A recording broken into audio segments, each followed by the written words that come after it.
Los ríos erosionan el paisaje cuando recogen sedimento poco consolidado generado por la abrasión y la disolución de las rocas en su lecho.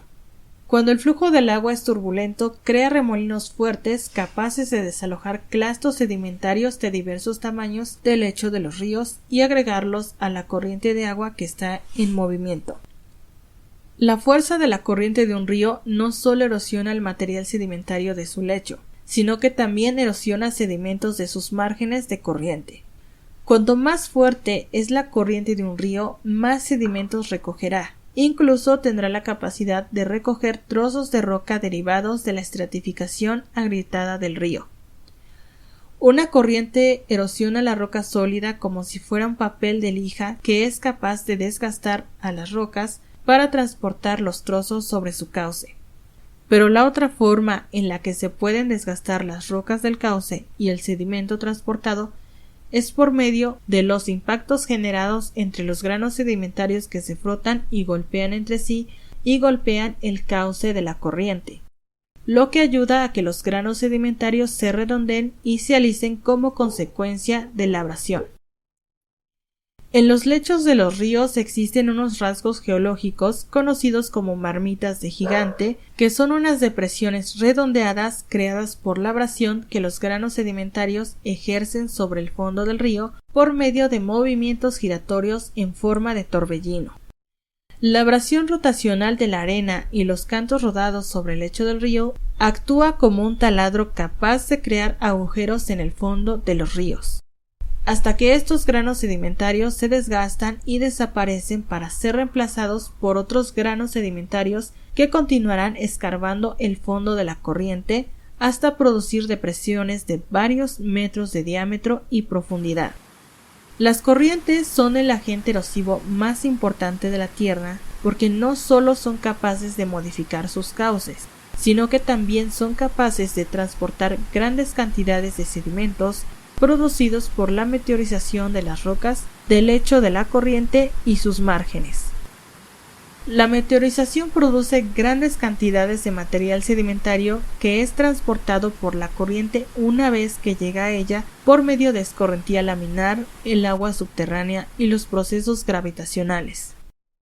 Los ríos transportan sedimento de tres maneras. En primer lugar está el sedimento en solución, también llamada carga disuelta. Luego tenemos el sedimento en suspensión o carga suspendida, y al final encontramos el sedimento que se encuentra a lo largo del fondo del cauce, también llamado carga de fondo. La mayor parte de la carga disuelta de un río deriva de aguas subterráneas que llegaron a él y se formaron cuando el agua de escorrentía logró atravesar un área de terreno, adquiriendo una parte de los componentes solubles del mismo a medida que atravesaba el suelo y creaba grietas y poros en las rocas subyacentes de donde disolvía más compuestos minerales. En el transporte de la carga disuelta de un río no influye la velocidad de la corriente porque el material disuelto tiene la capacidad de ir a donde quiera ir la corriente con total libertad. La cantidad de material sedimentario de un río puede variar dependiendo de factores como el clima y la geología del lugar, además de la precipitación que se produce cuando la composición química del agua cambia. La carga disuelta de un río se puede expresar en partes de material disuelto por partes de millón. La mayoría de los ríos transporta su carga sedimentaria por medio de la llamada carga suspendida, que se puede observar en los ríos en forma de una nube visible de sedimentos suspendidos en el agua de la corriente.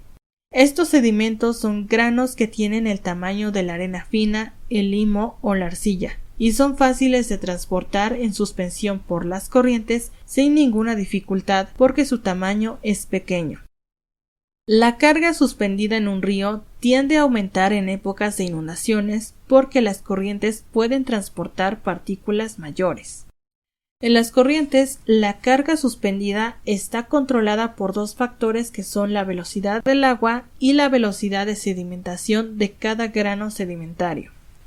La velocidad de sedimentación es la velocidad a la cual un grano sedimentario cae a través de un fluido en movimiento y cuanto más grande es el grano sedimentario, más pronto caerá sobre el lecho de una corriente.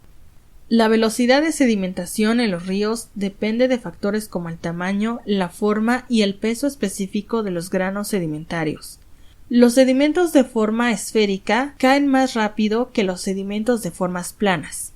De igual manera, los granos sedimentarios densos caen y se sedimentan más deprisa que los sedimentos de menor densidad. La lenta velocidad de sedimentación y la fuerte turbulencia del agua de corriente siempre permitirán que las partículas sedimentarias permanezcan más tiempo en suspensión y sean transportadas a lugares más alejados desde su origen. La carga de fondo es el material sólido que no puede ser transportado en suspensión por una corriente debido a su tamaño, ya que se trata de granos sedimentarios gruesos como la grava que son capaces de moverse solo en el fondo de los ríos.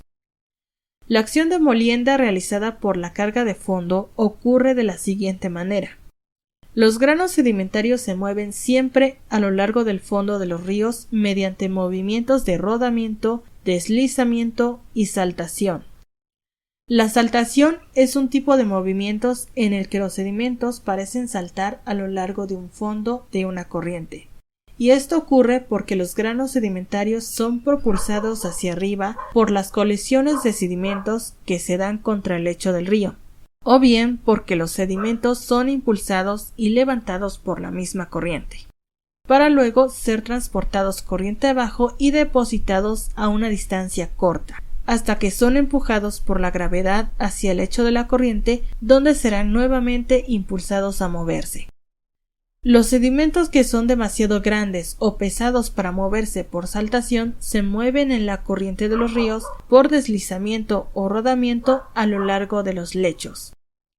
A diferencia de las cargas suspendida y disuelta que está en constante movimiento, la carga de fondo no lo está, y solo se mueve de manera intermitente cuando la corriente es lo suficientemente fuerte como para mover esos sedimentos que son más grandes y pesados que el resto, generalmente durante los tiempos o periodos de inundación.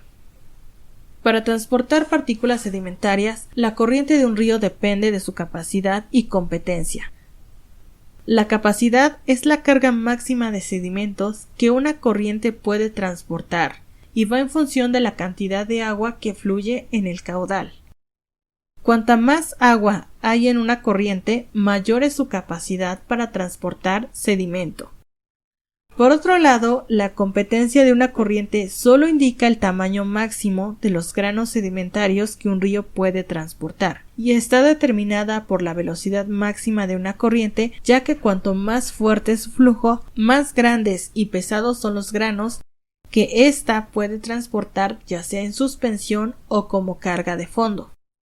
La competencia de una corriente es el cuadrado de su velocidad. Por lo tanto, cuando la velocidad de una corriente se duplica, su competencia o fuerza de impacto se cuatriplica. Así que las grandes rocas redondeadas, que parecen no tener movimiento durante las etapas bajas de un río, pueden ser fácilmente transportadas durante las etapas de inundación, debido al aumento de la competencia de la corriente. En las corrientes, la erosión y el transporte de sedimentos son más intensos durante las etapas de inundación porque el caudal cuenta con una mayor capacidad para realizar estos trabajos. Recordemos que cuanto la velocidad del agua de un río aumenta, también aumenta su competencia para transportar granos sedimentarios más grandes, como los cantos rodados de grandes tamaños. Cuando aumenta la velocidad de una corriente, el agua se vuelve turbulenta y adquiere la capacidad para movilizar partículas sedimentarias más grandes. Por lo tanto, durante una etapa de inundación, un río puede erosionar y transportar más sedimento que durante los meses de flujo normal. Después de las épocas de inundación, la velocidad de una corriente se reduce al igual que su competencia, provocando que los granos sedimentarios se depositen por tamaños conforme el flujo de corriente va disminuyendo. Cada partícula cuenta con una velocidad de sedimentación crítica diferente, que es la velocidad a la que empiezan a caer los granos sedimentarios para depositarse en el fondo de una corriente. por lo que el transporte de una corriente proporciona el mecanismo perfecto para que los granos se vayan separando por tamaños, por medio de este método de selección.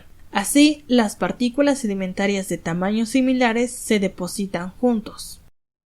El material sedimentario depositado por una corriente de manera selectiva se denomina aluvión. En el mundo hay muchos lugares o rasgos deposicionales compuestos por aluvión. Algunos pueden encontrarse dentro de los cauces de los ríos y otros en sus desembocaduras. Cuando los ríos transportan sedimento, una parte de este puede depositarse dentro del cauce. Esta porción puede componerse principalmente de sedimentos como la arena y la grava, que son los componentes sedimentarios más gruesos que puede contener una corriente, y son mejor denominados como barras.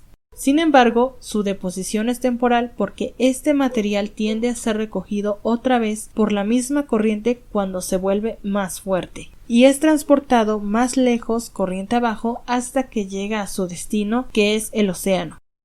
Las barras de arena y grava pueden formarse en varios lugares. Un ejemplo de ello son los recodos de los ríos llamados meandros.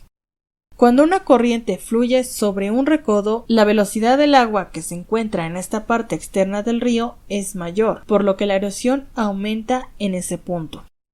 Por el contrario, en la parte interna del río, del lado contrario al recodo, el agua corre más despacio, ocasionando que una parte de la carga sedimentaria que transporta la corriente se deposite ahí. Los depósitos que se producen en los puntos internos del recodo son llamados barras de meandro, y son acumulaciones de grava y arena en forma de luna en fase de cuarto creciente o menguante. En ocasiones, los ríos depositan material sedimentario en su lecho, creando acumulaciones que pueden llegar a obstruir el paso del agua en el cauce, obligando a la corriente a dividirse en varios canales de corriente. Estas divisiones pueden ser tanto convergentes como divergentes, o sea que se puedan encontrar entre sí o no, y dan origen a las corrientes anastomosadas, que son cauces de ríos con apariencia entrelazada. Las corrientes anastomosadas se forman cuando la carga sedimentaria de un río supera a su competencia o capacidad para transportar partículas sedimentarias, por lo que los sedimentos comienzan a caer sobre el fondo de la corriente. La mayoría de las corrientes están rodeadas de llanuras de inundación, que son partes de un valle que tiende a negarse durante un periodo de inundación. Las llanuras de inundación pueden medir desde unos pocos metros hasta muchos kilómetros, creando paisajes impresionantes. El aluvión o material sedimentario de las llanuras de inundación contiene principalmente grava y arena gruesa que fueron depositadas originalmente como barras de meandro en recodos que se desviaron lateralmente del cauce inicial por el suelo de su valle. Además de las gravas y arena gruesa, las llanuras de inundación tienen otro tipo de sedimentos como el limo, las arcillas y la arena fina que pueden encontrarse en toda su extensión. En los valles de suelos amplios y planos a veces existen unas estructuras llamadas diques naturales, los cuales rodean el cauce de corriente. Estos diques se forman a partir de las inundaciones sucesivas a lo largo de los años.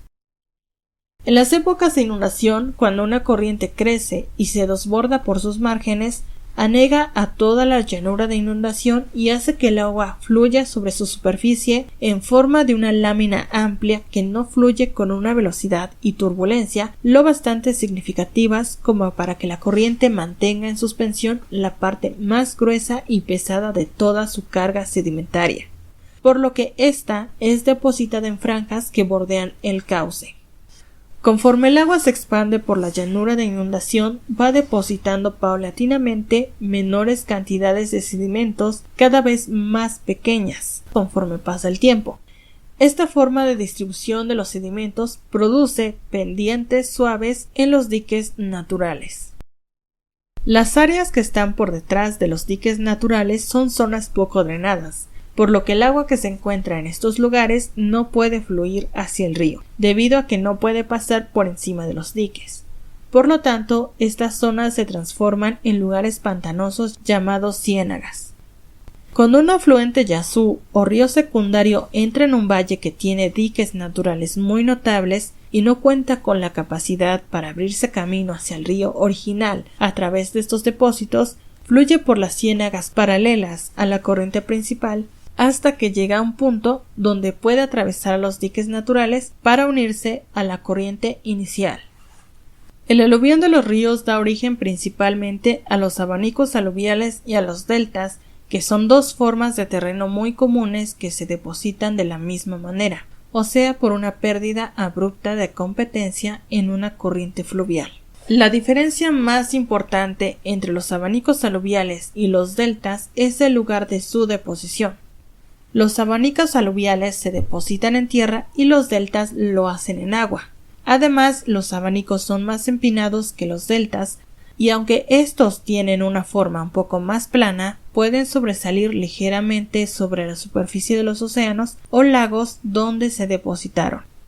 Los abanicos aluviales se pueden formar en respuesta a una disminución abrupta del gradiente de un río, que se define como la cantidad de centímetros o metros que se recorren en una distancia horizontal para que haya un descenso vertical de 1 metro. Además de un cambio de posición y tamaño en el cauce, que va de una forma estrecha en las cimas a una forma más ancha en la base de las montañas. El descenso de la velocidad de una corriente provoca una liberación rápida de su carga sedimentaria, que se acumula en forma de abanico o cono, dando origen a los abanicos aluviales. La superficie de un abanico aluvial cuenta siempre con una inclinación que se orienta hacia afuera de algún valle escarpado y se origina desde un ápice o punto donde se produce un cambio de pendiente que se sitúa en la desembocadura de un valle escarpado, donde la corriente se abre paso a una llanura después de haber estado confinada en un valle. En un abanico aluvial, los sedimentos están depositados de la siguiente manera. El material más grueso y pesado se tiende a depositar cerca del ápice del abanico, mientras que el sedimento fino es depositado en la base del depósito de los cañones escarpados, porque como es más pequeño puede ser fácilmente transportado por una corriente hacia zonas más lejanas. Al contrario de los abanicos aluviales, los deltas se forman cuando una corriente logra entrar en un océano o un lago. Conforme el agua de la corriente se acerca a cualquiera de ellos, pierde velocidad y deposita su carga de sedimentos en 3 tipos de capas deposicionales distintas. Las capas frontales están compuestas de partículas sedimentarias gruesas que son depositadas casi inmediatamente después de que entran en algún lago o mar. La forma en que se depositan consiste en una serie de estratos que cuentan con una pendiente descendiente orientada hacia la corriente y surgen desde el frente del taico. Las capas de base son capas horizontales que se forman por la sedimentación de limos y arcillas desde la desembocadura de alguna corriente hacia una cierta distancia. Cuando un delta crece, el gradiente de su corriente disminuye paulatinamente. Como resultado de esto se genera una obstrucción en el cauce a base de sedimentos procedentes del agua con velocidad lenta que se van depositando frente a la corriente. Como consecuencia, la obstrucción del río obliga a éste a buscar caminos más cortos con una gradiente más elevada que la que hay a nivel de la base de la corriente primaria. Cuando el cauce principal encuentra estos caminos cortos, que son vías alternas, se divide en varios cauces más pequeños llamados cauces distribuidores. La mayoría de los deltas tienen cauces distribuidores que transportan agua del cauce principal al nivel de base.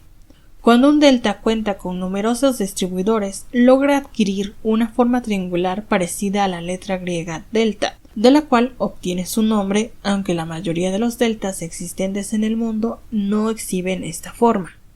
La forma de un delta que desemboca en un océano depende de ciertos factores como la configuración de las líneas de costa y la actividad de las olas, por lo que los deltas pueden ser de muchas formas diferentes. Los deltas que desembocan al mar pueden tener formas básicas y simples como los deltas que desembocan en lagos, pero la mayoría de los grandes deltas marinos tienen una estructura más compleja y cuentan con capas deposicionales frontales con ángulos de inclinación menor que las capas que se encuentran en los deltas de forma simple. Los ríos más grandes del mundo han podido crear deltas bastante impresionantes que se han extendido a miles de kilómetros, y generalmente un delta es una serie de subdeltas agrupados formados cuando la corriente principal tuvo la necesidad de buscar otros caminos más cortos que le permitieran llegar a su desembocadura en una masa de agua. El delta del río Ganges es el delta más grande del mundo. Se encuentra en el sur de Asia a lo largo de la bahía de Bengala y mide alrededor de 105.000 kilómetros cuadrados.